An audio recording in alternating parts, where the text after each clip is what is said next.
ఎమ్మిగనూరులో India కూటమి అభ్యర్థిని గెలిపించాలని చేపట్టిన బహిరంగ సభలో షర్మిలతో పాటు సిపిఐ నాయకులు, కార్యకర్తలు అధిక సంఖ్యలో పాల్గొన్నారు. కాంగ్రెస్ నాయకత్వంలో ఏర్పడినటువంటి ఇండియా కూటమి ఏర్పడి ఈ ఇండియా కూటమిలో కూడా భారత కమ్యూనిస్టు పార్టీ, సిపిఐతో పాటు కమ్యూనిస్టు పార్టీలు ఏకమై కాంగ్రెస్ నాయకత్వంలోన ఈ దేశాన్ని అప్పుల పాలు చేసినటువంటి నరేంద్ర మోడీని గద్దె దింపడానికి,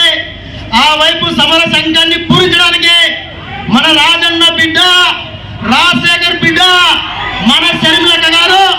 ఇవాళ ఎమ్మెల్యేలు రావడం జరిగింది. అందుకు అక్కకు భారత కమ్యూనిస్ట్ పార్టీ సిపిఐ పక్షాన ఇక్కడ పాల్గొన్నటువంటి ఎంపీ అభ్యర్థి రాంపుల్ల యాదవ్ గారికి, అదేవిధంగా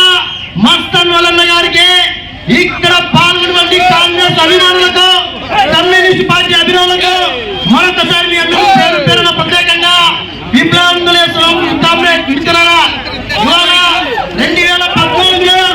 అధికారంలోకి వచ్చిన నరేంద్ర మోడీ మేము అధికారంలోకి వస్తే ఆంధ్రప్రదేశ్ 10 ఏళ్ల పాటు ప్రత్యేక హోదా ఇస్తామని చెప్పినటువంటి బీజేపీ ప్రభుత్వం ఇవాళ ఎక్కడ ప్రత్యేక హోదా ఇచ్చారని చెప్పి ఈ సందర్భంగా అడుగుతున్నాం. విభజన జరుగుతున్న సందర్భంలోనే అప్పటి ఎంపీగా ఉన్నటువంటి వెంకయ్య నాయుడు గారు బల్లలు గుద్ది పంచ ఊడిపోతున్నప్పటికి కూడా ఒక చేత పంచ పట్టుకుని మరొక చేత బల్లలు గుద్ది ఈ యొక్క రాష్ట్రానికి ప్రత్యేక హోదా మేము తీసుకొస్తాం, బీజేపీతో సాధ్యమైనటువంటి బీజేపీ పాలకులారా ఎక్కడ ఉన్నారని చెప్పి